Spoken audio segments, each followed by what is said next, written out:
What's going up out there? This is Dr. J, a Brodacious Life, chilling. It's my, I think it's vlog number 3 for 2023. So things this week have been going pretty good. I have to be honest, cheated on the diet just a little bit the last couple days. My son auditioned for a drum and bugle corps. For those of you that aren't in the band world, if this was sports, it's like a semi-professional travel ball team. And he's really young, but he got a spot. And, very thankful for him, thankful for all the staff at that group that gave him a chance to get in there and have a position on the team. So he's really excited about that. But because I was gone, totally ate some crap I shouldn't. So I figured no better time to have an honesty vlog than this one, feeling a little guilty about it. In fact, last night, I was hovering over the porcelain toilet because I hadn't had all that grease and stuff in weeks. And then I had it last night. So Zaxby's in Cartersville, Georgia. Yeah, you did not sit well with me last night. I don't blame Zaxby's though. It might not be their fault. Like I said, it's probably because I haven't had that grease. So anyways, things are going pretty good. Things are going pretty good so far. If you've been listening to the show, we've got some big brodacious goals that we're trying to tackle down. Chef and I recorded a podcast that'll come out in a couple weeks that I hope that you'll all check out. And it's talking about anointed goals. And he shared a story from the Bible. If you've watched the show, you know that Chef and I are people of faith. Got to adjust my heat here. Chef and I are people of faith. We're Christians and, we believe the Bible is what it says it is.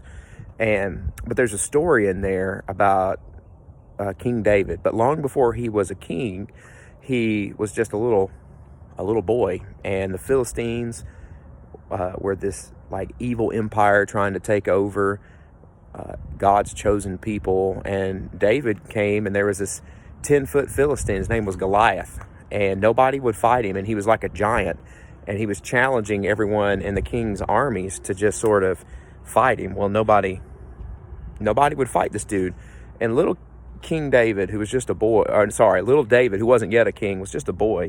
And he's like, why are all you guys scared? I mean, we're children of the Most High God. Nothing. If God is for us, who can be against us? And to make a long story short, if you know it, pine wood, by the way, pine wood, epic awesome.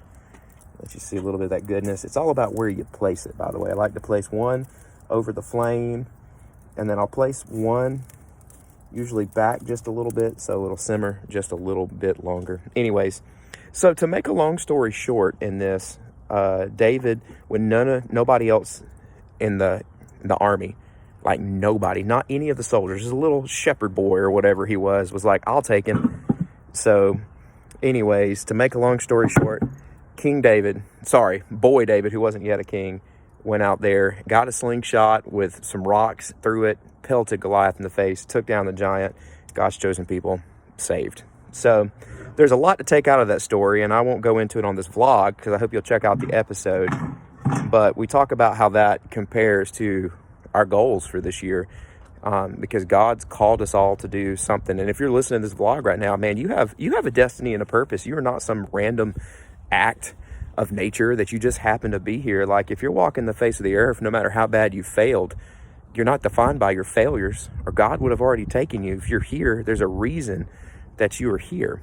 So the question I have for you out there this year is, if you've been called and you've been appointed and you have a goal and you have a dream and a desire, why aren't you going for it this year?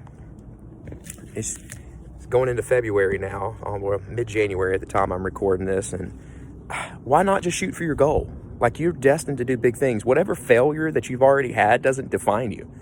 It doesn't define you. What you do today, though, does. You might not be able to control what has already happened. It's already happened.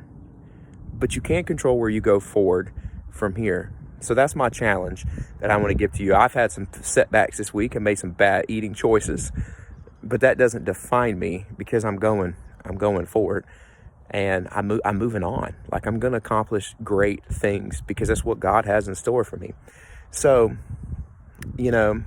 the final thing I will tell you is, at the end of that episode that you'll hear coming up, the challenge is going to be to make a bold move. 2023 is the year of the bold moves for our community. take a bold move, have a bold action. Don't just have a goal. After all, haven't you set goals before? I mean, whoever you are listening to this, if you were honest, haven't you had goals before? Well, I mean, why would this year be any different?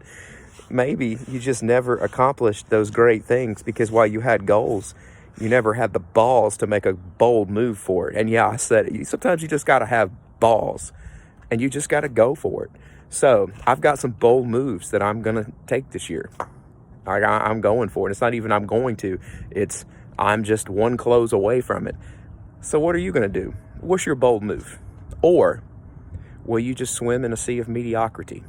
And that's really where it comes down to it, is the only difference between ordinary and extraordinary is extra. What bold move are you willing to take this year? So I hope we can go there together. I'm going to let you know and keep you posted. I'm going to eat better today. I've got some lean chicken I'm about to put on this grill. That's what I'm doing right now, is getting my eating life right. Exercise still going strong, but there's some things at work where I'm crushing it. Things with my family, I'm crushing it because 2023 is my year, because I'm believing it. And I hope that you're believing it too.